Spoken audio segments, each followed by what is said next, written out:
Hindi lang si Rita Tosco yung sinuko ko para makabalik dito. Hindi ako nakapaniwala sa nagawa mo, mahal na Diyosa. May usapan tayo. Ibigay mo ang kapalit nito. Gamitin mo naman ito para buksan yung lagusan, papunta sa bayan na papaligid ng bagyo. Kailangan ko ibigay ang buho ko. Kapalit ng lagusan papunta sa bahay na to. Alam ko kailangan mo yung guwantes, kaya pumayag ako. Sif. Salamat. Maraming salamat.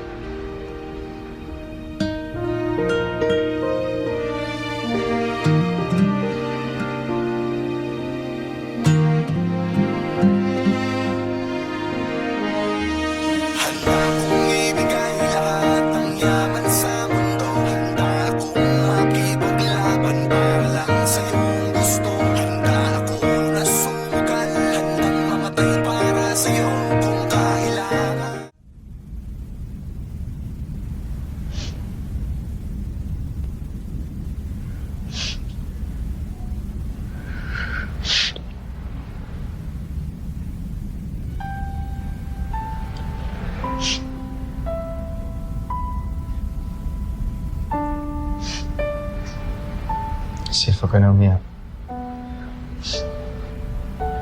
Huwag mo sisihin ang sarili mo, Sif. Kung meron man dapat sisihin dito, ako yan. Dahil hindi mawawala sa'yo ang buhok ng pati si Rati kung nakinig lang ako sa'yo. Pasensya ka na. Pasensya ka na kung sinumbatan pa kita nun. Tama ka. Sarili ko lang ang iniisip ko, kaya gusto kong kumawala sa tungkulin ko. Tawad, Sif. Kailangan pa umabot sa ganito para lang malaman kong mali ako. Dami nasaktan. Dami nagsakripisyo, pati ikaw.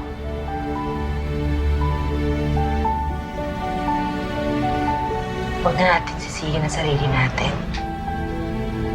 Ang importante, nasa mabuting kamay na ang Mjolnir. Wala na rin si Modi. Wala na tayong aalalahanin.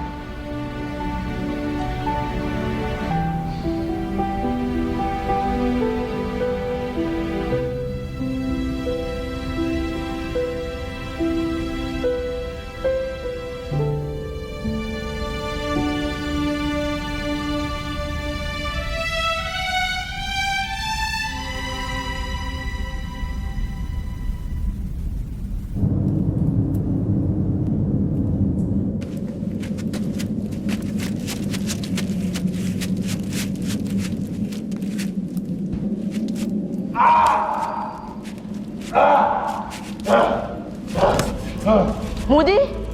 Mga wala kayong galang! Kumala to sa mong Intercell. Ang tungkol sa iyong pagkatalo, Moody. Hindi ka na hari! Tayo! Ikaw naman ang alipin namin! Tayo! Ha! Wala ka ng kapangyarihan ngayon, Moody! Dali!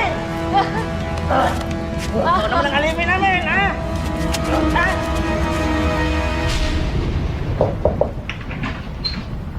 Tol?